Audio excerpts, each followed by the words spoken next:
BNS 195 negligence ಅಡಿ FIR ದಾಖಲು ಮಾಡಲಾಗಿದೆ. A1 RCB franchise, A2 DNA, A3 KSCA.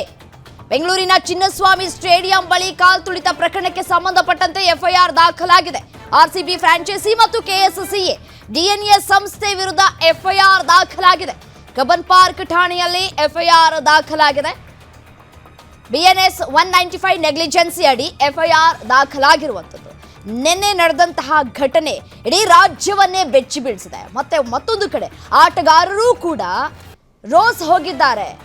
ನಿನ್ನೆ ಆದಂತಹ ಒಂದು ಘಟನೆ 11 ಜನರ ಬಲಿ ಪಡೆದುಕೊಂಡಿದೆ, ಅಭಿಮಾನಿಗಳ ಬಲಿ ಪಡೆದುಕೊಂಡಿದೆ. ಇದಕ್ಕೆ ಸಾಕಷ್ಟು ಆಕ್ರೋಶಗಳು ಕೂಡ ವ್ಯಕ್ತವಾಗ್ತಾ ಇದೆ. RCB ಫ್ರಾಂಚೈಸಿ ವಿರುದ್ಧದ ಎಫ್ಐಆರ್ ನಲ್ಲಿ ಏನೇನಿದೆ, ಹಾಗಾದ್ರೆ ಏನ್ ಮೆನ್ಷನ್ ಮಾಡಲಾಗಿದೆ?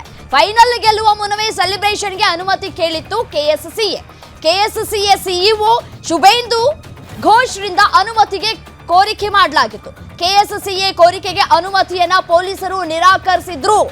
ಮಂಗಳವಾರ ಇಡೀ ರಾತ್ರಿ ಸೆಲೆಬ್ರೇಷನ್ ನಡೆಯುತ್ತೆ. ಬುಧವಾರ ಸೆಲೆಬ್ರೇಷನ್ ಮಾಡಿದ್ರೆ ಲಕ್ಷಾಂತರ ಅಭಿಮಾನಿಗಳು ಬರ್ತಾರೆ.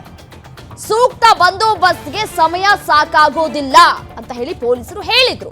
ಹೀಗಾಗಿ ಸೆಲೆಬ್ರೇಷನ್ ಮಾಡೋದು ಬೇಡ ಅಂತ ಹೇಳಿ ಪೊಲೀಸರಿಂದ ಮನವರಿಕೆ ಮಾಡುವಂತಹ ಕೆಲಸಗಳು ಕೂಡ ಆಯ್ತು. ಪೊಲೀಸರ ಸಲಹೆಯನ್ನ ಧಿಕ್ಕರಿಸಿ KSCA ಇದೀಗ ಸೆಲೆಬ್ರೇಷನ್ ಮಾಡಿದೆ. RCB ಫ್ರಾಂಚೈಸಿ ವಿರುದ್ಧ ಎಫ್ಐಆರ್ ನಲ್ಲಿ ಇದೆಲ್ಲ ಅಂಶವನ್ನ ಉಲ್ಲೇಖ ಮಾಡಲಾಗಿದೆ.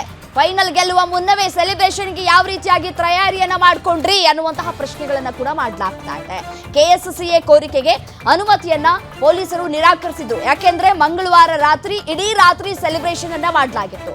ನೋಡಿ, ದೃಶ್ಯದಲ್ಲೂ ಕೂಡ ಗಮನಿಸ್ತಾ ಇದ್ದೀರಿ, ಎಫ್ಐಆರ್ ನ ಪ್ರತಿಯನ್ನ ನೋಡ್ತಾ ಇದ್ದೀರಿ. ಮತ್ತೆ ಯಾವ ರೀತಿಯಾಗಿ ಜನಸ್ತೋಮ ಇತ್ತು ಬುಧವಾರ ಅನ್ನೋದನ್ನ ಕೂಡ ಗಮನಿಸ್ತಾ ಇದ್ದೀರಿ. ಎರಡೆರಡು ಕಾರ್ಯಕ್ರಮ ಬೇಕಾಗಿತ್ತಾ ಅನ್ನುವಂತಹ ಪ್ರಶ್ನೆಗಳು ಕೂಡ ಇಲ್ಲಿ ಉದ್ಭವ ಆಗ್ತಾ ಇದೆ. ಈ 11 ಜನರ ಸಾವಿಗೆ ಯಾರು ಹೊಣೆ? ಇದನ್ನ ಯಾರು ಹೊತ್ಕೊಳ್ತಾರೆ? ಇದಕ್ಕೆ ಯಾರು ಹೊಣೆ?